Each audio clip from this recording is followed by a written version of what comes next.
पंढरीचा महिमा देता आणिक उपमा, ऐसा ठाव नाही कोठे देव उभा उभी भेटे. आहे ती सकळ तिथे काळ देती फळ, तुका म्हणे पेठ भूमीवरी हे वैकुंठ.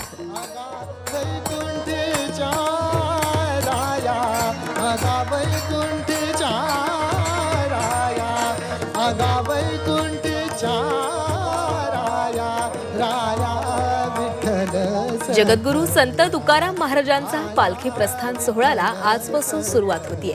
यावर्षीचा हा 340वा पालखी सोहळा आहे. दुपारी 2 वाजण्याच्या सुमारास देहूतून प्रस्थान सोहळ्याला सुरुवात होणार आहे. आज पहाटे 4:30 वाजल्यापासून मंदिरात विविध कार्यक्रमांची सुरुवात झालेली आहे. पहाटे 4:30 वाजता शिळा मंदिर इथं अभिषेक झाला आणि त्यानंतर स्वयंभू विठ्ठल रुक्मिणी मंदिरात अभिषेक आणि काकड आरती करून सुरुवात करण्यात आलेली आहे. स्वयंभू विठ्ठल रुक्मिणीच्या विधिवत पूजेनंतर पालखी सोहळ्याचे जनक तसंच संत तुकाराम महाराजांचे तृतीय चिरंजीव तपोनिधी नारायण महाराज यांच्या पादुकांचा अभिषेक करून विधिवत पूजा करण्यात आली.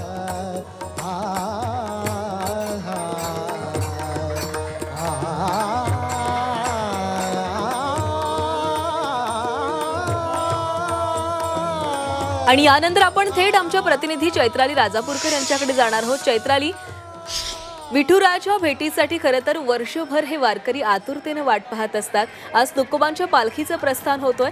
देहूमध्ये सध्या काय वातावरण आहे? वारकऱ्यांमध्ये उत्साह दिसतोय.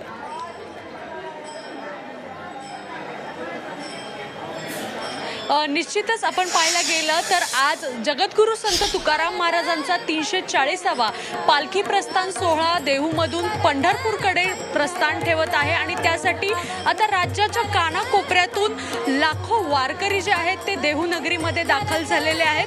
खरं तर कालपासूनच या वारकऱ्यांची जी सुरुवात आहे ती देहू नगरीमध्ये येण्यासाठी झाली होती. आपण जर पाहायला गेलं तर आज पहाटेपासूनच इंद्रायणी नदीमध्ये स्नान करून त्याचप्रमाणे इंद्रायणी नदीचं दर्शन घेऊन हे सर्व वारकरी जे आहेत ते देहूच्या मुख्य मंदिरात येत आहेत. विठू माऊलीचं दर्शन घेऊन हे सर्व वारकरी जे आहेत ते आता तुकोबांचं दर्शन घेत आहेत आणि आपण पाहतोय की या सर्व वारकऱ्यांमध्ये जो आहे तो एकच उत्साह पाहायला मिळतोय. तसंच देहूच्या मुख्य मंदिरामध्ये देखील सजावटीची ही जी तयारी आहे ती देखील अंतिम टप्प्यात आल्याचं आपल्याला पाहायला मिळतंय. विठू माऊलीचा एकंदरीत सर्वच गजर जो आहे तो संपूर्ण देहू नगरीमध्ये पसरलेला आपल्याला पाहायला मिळत आहे.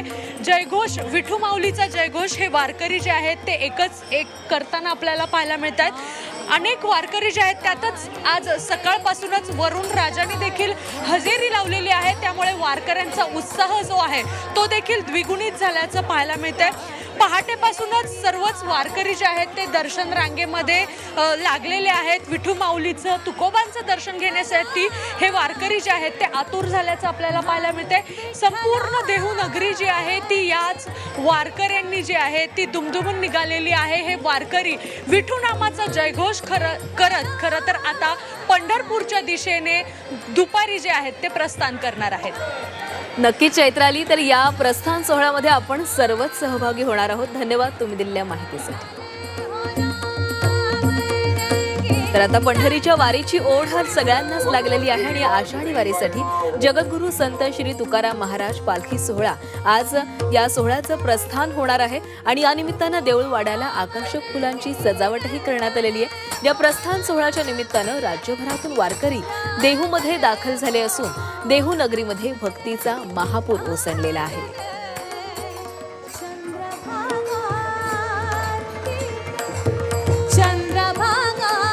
तर संत ज्ञानेश्वरांच्या पालखीचं जन्मभूमी आपेगाव इथून आज सायंकाळी पंढरपूरसाठी प्रस्थान ठेवलं जाणार आहे. या सोहळ्यामध्ये हजारो वारकरी सहभागी झालेले होते. या सोहळ्यानिमित्त आपेगावी उत्साहाचं वातावरण पाहायला मिळालं. आपेगाव येथील गोदावरी नदीवरील पुलावरून 11 वर्षांनंतर पालखी नेण्यात आलेली आहे.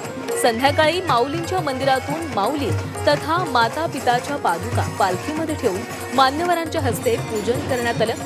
पालखी आज मंदिरातच मुक्कामी असणार असून उद्या सकाळी पंढरपूरकडे रवाना होणार असल्याची माहिती संत ज्ञानेश्वर महाराज संस्थान अध्यक्ष ज्ञानेश्वर विष्णू महाराज कोल्हापूरकर यांनी दिलेली आहे.